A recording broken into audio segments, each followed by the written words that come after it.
Perkenalkan, di sini saya Ariska Dwi Rahmawati, NIM 185211194. Di sini saya akan menyampaikan hasil dari tugas UTS Komunikasi Bisnis mengenai PT Pos Indonesia. Yang pertama terkait profil PT Pos Indonesia. PT Pos Indonesia merupakan perusahaan BUMN yang bergerak dalam bidang jasa pengiriman surat maupun barang. PT Pos Indonesia memiliki kantor pusat di Kota Bandung dan memiliki 11 kantor regional di seluruh Indonesia. Semua kebijakan yang dijalankan diambil dari kantor pusat, sedangkan kantor regional berperan sebagai penggerak kebijakan yang diambil untuk diterapkan di wilayah masing-masing. Yang selanjutnya terkait sejarah singkat PT Pos Indonesia. PT Pos Indonesia didirikan pertama kali di Batavia atau yang sekarang Jakarta pada tanggal 26 Agustus 1746. Pemikiran untuk mendirikan kantor pos pada awalnya untuk menjamin keamanan surat-surat penduduk dan terutama yang berada di luar Pulau Jawa, dan juga bagi penduduk Belanda. Sejak saat itu, PT Pos Indonesia mulai menjalankan fungsi dan perannya untuk pelayanan kepada publik. Seiring berjalannya waktu, PT Pos Indonesia kini telah mampu menunjukkan kreativitasnya dalam mengembangkan bidang perposan di Indonesia. Dengan memanfaatkan infrastruktur jejaring yang dimilikinya, yang telah mencapai sekitar 24.000 titik layanan yang menjangkau 100% kota atau kabupaten. Visi dan misi kantor pos. Visinya yaitu menjadi perusahaan pos terpercaya. Misinya yang pertama berkomitmen kepada pelanggan untuk menyediakan layanan yang selalu tepat waktu. Kedua, berkomitmen kepada karyawan untuk memberikan iklim kerja yang aman, nyaman, dan saling menghargai. Yang ketiga, berkomitmen kepada pemegang saham untuk memberikan hasil usaha yang menguntungkan dan terus bertumbuh. Yang keempat, berkomitmen untuk berkontribusi positif kepada masyarakat. Untuk struktur organisasi PT Pos Indonesia sendiri dapat dilihat pada layar, yang kedudukan tertinggi masih dipegang oleh pemegang saham. Selanjutnya mengenai kegiatan komunikasi dalam bisnis.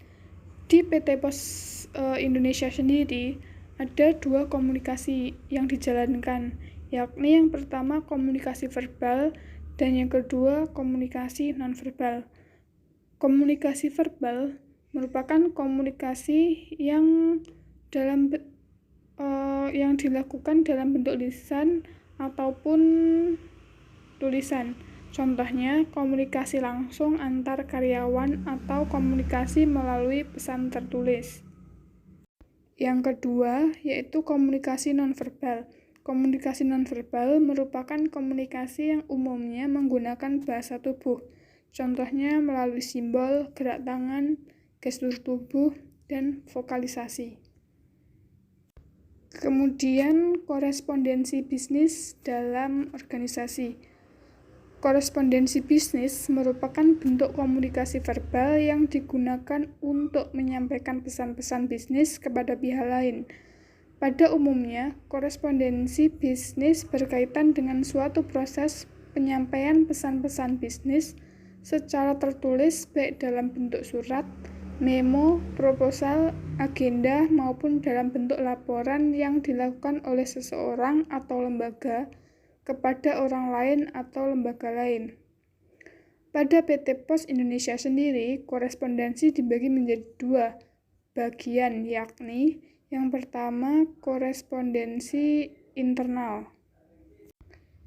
Korespondensi internal merupakan hubungan surat-menyurat yang dilakukan oleh orang-orang dalam suatu kantor, termasuk hubungan antara kantor pusat dengan kantor cabang.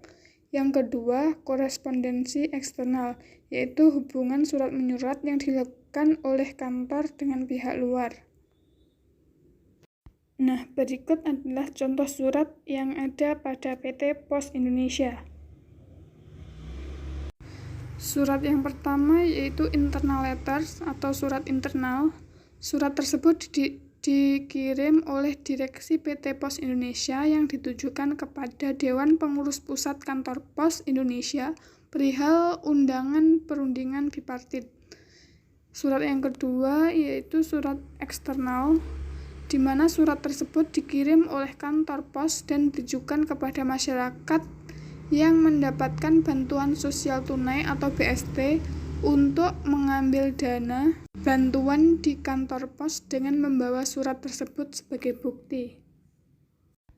Nah, untuk kesimpulan sendiri, peran korespondensi pada suatu lembaga atau organisasi sangatlah penting. Dengan korespondensi, lembaga atau organisasi dapat menunjang untuk mewujudkan sasaran-sasaran organisasi, di antaranya citra organisasi, reputasi organisasi, dan kepercayaan dari mitra bisnis organisasi.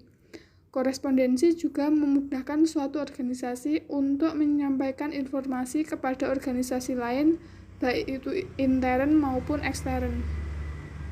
Nah, sekian penjelasan dari saya, kurang lebihnya mohon maaf. Wassalamualaikum warahmatullahi wabarakatuh.